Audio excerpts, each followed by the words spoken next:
مهم لاكتساب الخبرات، بس مو معناته يصير هدف للاعبين انه اروح العب برا واعوف المنتخب واعوف العراق واعوف الكذا. لا، وطنك، شعبك، ناسك اولى بيك.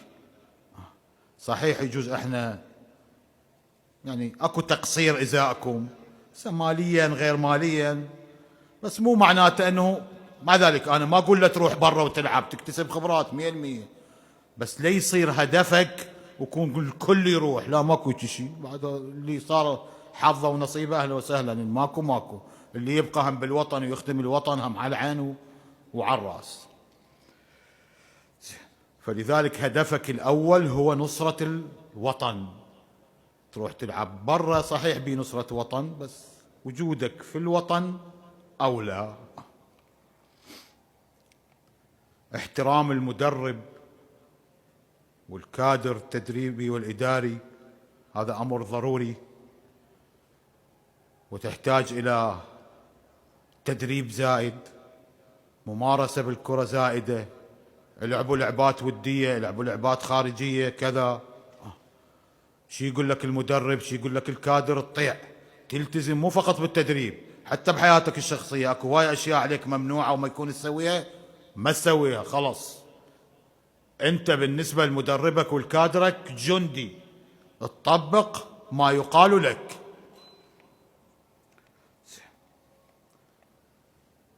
انا ادري مرات تصير على بعضكم هجمات بالفيسبوك وما فيسبوك وبالمواقع التواصل الاجتماعي، خلي صمامه هنا وصمامه هنا، ما لك علاقه بكل شيء نهائيا.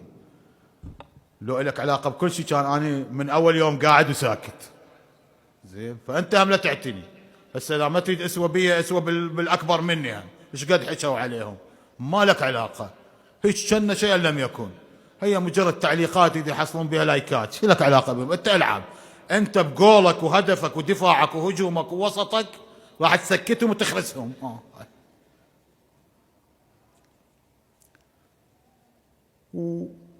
ومن المهم انه لا تدور شهره، لا يصير شويه عندك تكبر.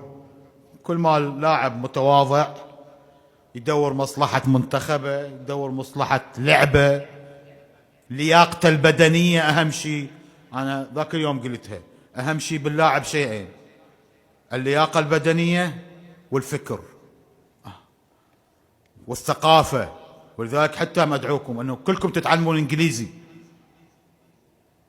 هذا يفيدكم للاطلاع على المعلومات الأخرى الخارجية اللي راح تنتفعون بها بلعبكم وبثقافتكم.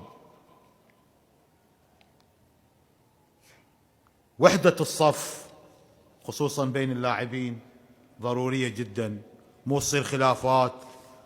مثلا ها تعال هذا ما ناوله، زين هذا ما اعطي الطوبة اخاف شو اسمه يفشلنا، ماكو شيء. انتم بعد فريق واحد، اذا ماكو واحد يقوم لله بعد ما تنجحون، فصيروا صف واحد قوي حتى تنتصرون. واخيرا شكري الى الاخ المدرب والكادر التدريبي، والى الاتحاد، والى الاخ المحافظ بنجاح كأس الخليج العربي، وشكرا لهم. وهذه جهودكم وهذه ينحسب لكم ان شاء الله بالمستقبل. شكرا جزيلا.